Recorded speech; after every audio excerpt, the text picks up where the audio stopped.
Bismillahirrahmanirrahim. Assalamualaikum warahmatullahi wabarakatuh. Perkenalkan, nama saya Ali Mansah. Sini saya akan menyelesaikan mata kuliah tentang hukum perlindungan saksi dan korban.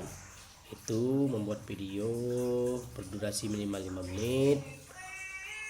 Itu menjelaskan tentang latar belakang perlindungan saksi dan korban, pengertian perlindungan hukum, pengertian saksi dan korban, pentingnya keberadaan saksi dan korban dalam keberhasilan sistem peradilan pidana, konvensi dan deklarasi internasional, peraturan perundang-undangan yang berlaku secara nasional di Indonesia. Langsung saja.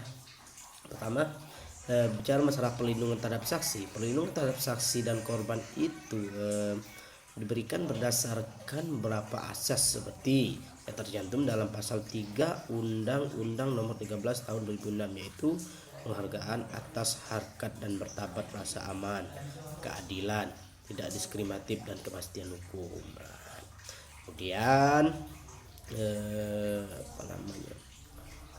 bicara masalah pengertian perlindungan hukum. Mungkin saya mengutip dari pendapat dari Satjipto Raharjo. Menurut Satjipto Raharjo, perlindungan hukum adalah memberikan pengayoman terhadap hak asasi manusia yang dirugikan orang lain, dan perlindungan itu diberikan kepada masyarakat agar dapat menikmati semua hak yang diberikan oleh hukum. Untuk yang ketiga itu pengertian saksi dan korban. Saksi, sebagaimana ketahui, saksi itu adalah seorang yang mempunyai informasi atau tangan pertama mengenai suatu kejahatan atau kejadian dramatis melalui indera mereka, dan dapat menolong memastikan pertimbangan penting dalam suatu kejahatan atau kejadian.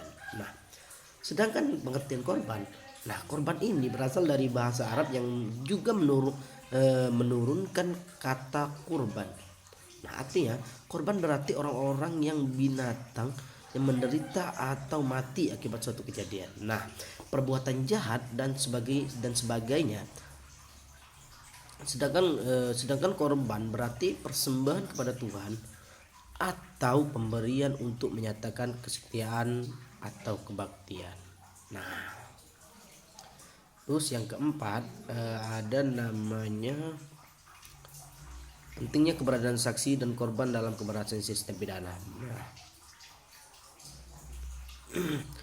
Memang saksi dan korban harus diakui merupakan dua kunci yang aman berperan dalam suatu proses peradilan pidana. Saksi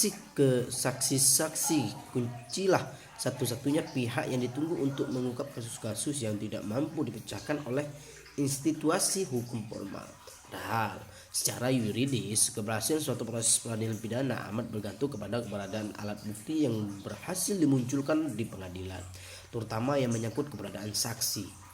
Tidak sedikit kasus-kasus yang kemudian berhenti di tengah jalan atau bahkan tidak dapat dilanjutkan proses hukumnya sama sekali akibat kurangnya alat bukti. Kasus pidana itu sering terjadi seperti pada kasus-kasus kekerasan yang berbasis gender, korupsi, narkoba, serta tindak pidana yang terutama menyangkut negara sebagai aktornya. Untuk itu, kita butuh suatu sistem perlindungan saksi guna melindungi saksi dan dari ancaman yang diterimanya yang akhirnya mengganggu proses peradilan pidana itu sendiri. Kemudian ada namanya konvensi dan deklarasi internasional. Kemudian masalah konvensi dan deklarasi internasional memperhatikan bahwa Piagam Perserikatan Bangsa-Bangsa menguatkan lagi keyakinan atas hak asasi manusia, atas martabat dan nilai pribadi manusia, dan atas persamaan hak antara laki-laki dan perempuan. Deklarasi universal tentang hak asasi manusia menegaskan azas-azas mengenai tidak dapat diterimanya diskriminasi dan menyatakan bahwa semua manusia dilahirkan bebas dan sama dalam martabat dan hak, serta bahwa tiap orang berhak atas semua hak. Deklarasi universal tentang hak-hak asasi manusia atau Perserikatan Bangsa-Bangsa telah menyatakan bahwa Anak-anak berhak atas pengasuhannya dan bantuan khusus.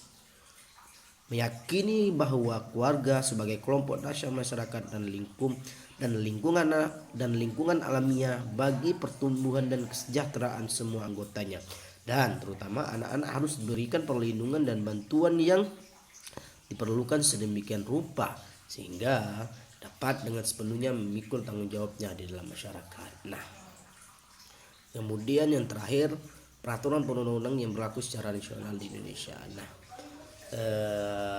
mengutip dari pasal 7 Undang-Undang nomor 12 tahun 2011. Nah, berdasarkan pasal 7 Undang-Undang nomor 12 tahun 2011, jenis dan hierarki peraturan perundang-undangan Republik Indonesia adalah sebagai berikut.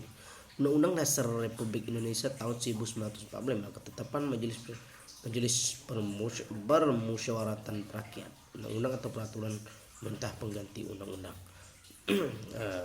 Artinya undang-undang ini berlaku untuk aturan nasional di Indonesia. Sekian. Assalamualaikum warahmatullahi wabarakatuh.